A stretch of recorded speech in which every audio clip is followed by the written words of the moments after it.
आप सुन रहे हैं प्योर जिंदगी।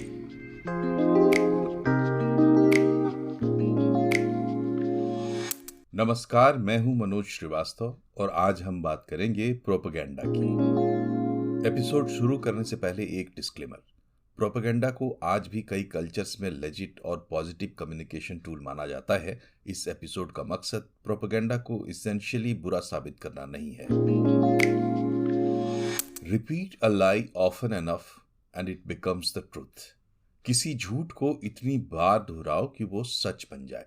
ये फेमस कोट हिटलर के प्रोपेगेंडा मंत्री जोसेफ गॉबल्स को एट्रीब्यूट किया जाता है, लेकिन नाजियों के समर्थक इसे ब्रिटिश प्रोपेगेंडा बताते हैं। दरअसल आज का विषय प्रोपेगेंडा नहीं, प्रोपेगेंडा वॉर है। बहरहाल झूठ को महिमा मंडित करने वाला ये कथन प्रोपेगेंडा का वर्स्ट फॉर्मेट कहा जा सकता है।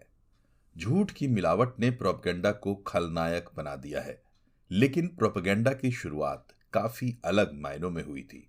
तो चलिए आज खोलते हैं प्रोपेगेंडा की जन्म कुंडली। एक स्ट्रैटेजी के तौर पर प्रोपेगेंडा का इस्तेमाल प्राचीन काल में भी देखने को मिलता है, लेकिन आधुनिक प्रोपेगेंडा शब्द गढ़ा गया 1622 में रोम में हुए एक धार्मिक आयोजन में। तब पोप जॉर्ज 15वें ने कांग्रेगेशन फॉर प्रोपेगेटिंग फेथ का गठन किया था। नॉन कैथोलिक देशों में कैथोलिक फेथ को प्रोपेगेट करने के लिए बनाई गई इसी संस्था को आसान शब्दों में प्रोपेगेंडा कहा जाता था। प्रोपेगेंडा एक लैटिन शब्द है जिसका अर्थ है टू स्प्रेड, टू प्रोपगेट, फैलाना, आगे बढ़ाना। अपने मूल रूप में यह ज्यादा से ज्यादा किसी बात को बढ़ा चढ़ाकर बताने जैसा था, ना कि तथ्यहीन झूठ की बौछार जैसा। बहरहाल यहां से कम्युनिकेशन के फील्ड में एक नई धारणा का जन्म हुआ कि एक स्ट्रैटेजी के साथ प्रचार प्रसार और व्यवहार किया जाए तो बड़े पैमाने पर लोगों के धार्मिक मत बदले जा सकते हैं। अब इसमें सिल्वर लाइनिंग ये है कि जब धार्मिक मत बदले जा सकते हैं तो फिर किसी भी तरह का मत बदला या बनाया जा सकता है। हैरानी नहीं कि अगले 300 सालों में प्रोपेगेंडा चर्च के हाथों से निकलकर एक सेकुलर टूल बन गया। इसी दौर में दुनिया में आधुनिक लोकतंत्र के बीज अंकुरित हो रहे थे। इंडस्ट्रियल रिवॉल्यूशन हो रहा था। प्रिंटिंग प्रेस और रेडियो के रास्ते मास मीडिया अपनी पैठ बढ़ा रहा था। 20वीं सदी की शुरुआत में जर्नलिज्म, एडवर्टाइजिंग और फिल्मों का दुनिया भर के लोगों के जीवन पर पहला और गहरा असर पड़ रहा था। मास कम्युनिकेशन अब एक ऑर्गेनाइज्ड फैकल्टी बन चुका था। कम्युनिकेशन की थ्योरीज गढ़ी जा रही थी। अमेरिकी रिसर्चर्स इस नतीजे पर पहुंच चुके थे कि भावनात्मक तौर पर जोड़ने वाले मैसेज अगर लगातार दिए जाएं तो लोगों को प्रभाव में लिया जा सकता है। 1914 में शुरू हुए पहले विश्व युद्ध में एक हथियार के तौर पर प्रोपेगेंडा का जमकर इस्तेमाल किया गया। झूठ और अफवाह प्रोपेगेंडा का हिस्सा बन गए। प्रोपेगेंडा न सिर्फ एक सॉफ्ट पावर बन चुका था, बल्कि कई मायनों में ये सबसे बड़ा पावर भी साबित हो रहा था। अमेरिकी विद्वान हैरोल्ड लैसवेल ने 1927 में प्रोपेगेंडा की परिभाषा देते हुए बताया है कि प्रोपेगेंडा करने वाले व्यक्ति या ग्रुप का प्रोपेगेंडा करने का एक निर्धारित लक्ष्य होता है। ये तयशुदा लक्ष्य गुप्त भी हो सकता है। प्रोपेगेंडा लोगों को बड़े पैमाने पर अपने साथ शामिल करने का अभियान है। प्रोपेगेंडिस्ट लोगों के साइकोलॉजिकल मैनिपुलेशन पर निर्भर करते हैं। इसके बिना लोगों का विचार और व्यवहार नहीं बदला जा सकता।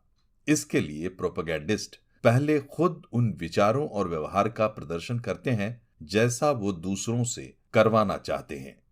प्रोपेगेंडा स्ट्रैटेजी में अपने नैरेटिव्स को बड़ा बनाने के साथ साथ प्रतिपक्षी के विचार या नैरेटिव को ध्वस्त करने पर बराबर जोर दिया जाता है।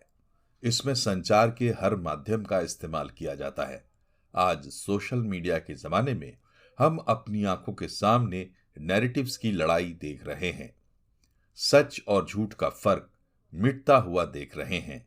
वैज्ञानिक, अवैज्ञानिक, भावनात्मक और तार्किक संवादों का घाल मेल देख रहे हैं। Propaganda public discourse, journalism, advertising, cinema और पब्लिक रिलेशंस के अंतर को मिटाने पर आमादा है। Father of public relations Edward Bernays ने 1928 में अपनी किताब प्रोपेगेंडा में लिखा है कि प्रोपेगेंडा लोकतांत्रिक समाज का अहम हिस्सा है। ऐसे लोग जिनके बारे में हमने सुना भी नहीं है, वो हमें गवर्न कर रहे हैं, हमारे माइंड को मोल्ड कर रहे हैं, हमारी पसंद गढ़ रहे हैं, हमें आइडियाज दे रहे हैं। वही हमारे असली शासक हैं। राजनीति और प्रशासन में प्रोपेगेंडा के इस्तेमाल की जब भी बात आती है, हिटलर का उदाहरण दिया जाता है। हिटलर ने 1933 में सरकार में आने के कुछ ही समय के बाद बाकायदा कैबिनेट से प्रस्ताव पास करवाकर एक नए मंत्रालय का गठन किया। तब तक प्रोपेगेंडा को नेगेटिव कोनोटेशन मिल चुका था। शायद इसीलिए हिटलर ने मंत्रालय का नाम रखा ministry of public enlightenment and propaganda. लेकिन इस मंत्रालय के इंचार्ज जोसेफ गॉबल्स ने जर्मन समाज को प्रोपेगेंडा के जरिए हॉलोकास्ट जैसी क्रूरता के एक्सट्रीम तक पहुंचा दिया। वो हिटलर का सबसे विश्वस्त और शक्तिशाली सिपहसालार बना। इतिहास में दर्ज तथ्यों के मुताबिक गॉबल्स ने ही हिटलर को टोटल वॉर के लिए मनाया था। 23 जुलाई 1944 को हिटलर ने एक नया पद बनाकर गॉबल्स को टोटल वॉर का पूरा जिम्मा सौंप दिया, जिसका मतलब था प्रैक्टिकली जर्मनी के हर व्यक्ति और हर संसाधन का इस्तेमाल सैनिक जरूरतों और युद्ध के लिए किया जा सकता था। ये एक बेहद इम्प्रैक्टिकल और डेस्परेट कदम साबित हुआ। गॉबल्स का प्रोपेगेंडा अलाइड फोर्सेस की असली ताकत के आगे बिखर गया। नाजी हार के मुहाने पर पहुंच गए। 30 अप्रैल 1945 को हिटलर ने गॉबल्स को चांसलर बनाने की वसीयत करने के बाद आत्महत्या कर ली। लेकिन परिस्थितियां इस कदर विपरीत हो चुकी थीं कि उसके अगले ही दिन यानी 1 मई 1945 को जोसेफ गॉबल्स और उसकी पत्नी माग्दा गॉबल्स ने पहले अपने बच्चों की हत्या की और फिर आत्महत्या कर ली। नाजियों का प्रोपेगेंडा दुनिया की कलेक्टिव मेमोरी में एक नाइटमेयर की तरह दर्ज रहेगा। लेकिन एक कम्युनिकेशन स्ट्रेटजी के तौर पर प्रोपेगेंडा आज भी बड़े पैमाने पर इस्तेमाल हो रहा है। धार्मिक, राजनीतिक, सामरिक और व्यावसायिक हितों के लिए और कभी-कभी व्यक्तिगत हितों के लिए भी।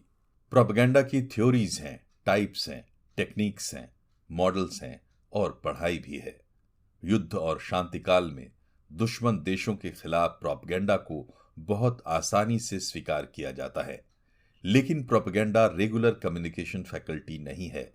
ये दूसरे वैध कम्युनिकेशन फैकल्टीज का इस्तेमाल प्रॉक्सी के तौर पर करता है। एक वक्त तक एडवर्टाइजिंग, फिल्म्स और पब्लिक रिलेशंस को प्रॉक्सी टूल की तरह इस्तेमाल किया जाता था।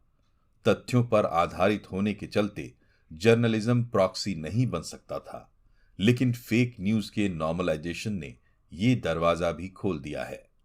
जैसा कि बर्नेज ने 1928 में बताया था और 1933 से 1945 तक जर्मनी ने देखा था, प्रोपेगेंडा लोकतांत्रिक समाज में सच और झूठ से बेपरवाह एक मतवाले डिक्टेटर का रूप ले सकता है।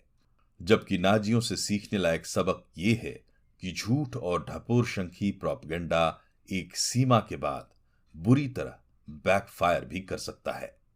आज जब हम मास मीडिया से पूरी तरह घिर चुके हैं, सोशल मीडिया में डूब चुके हैं, सवाल यह है कि एक सामान्य कम्युनिकेशन और प्रोपेगेंडा में फर्क कैसे करें।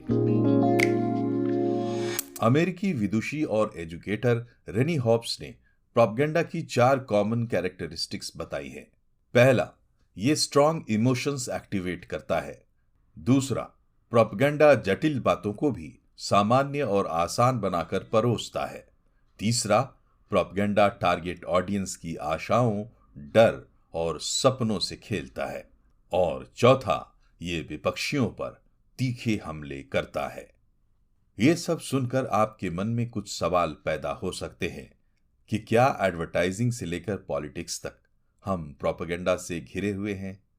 क्या सच और झूठ का अंतर करना वाकई बहुत कठिन हो चुका है? और क्या हम खुद भी प्रोपेगेंडा टूल बन चुके हैं?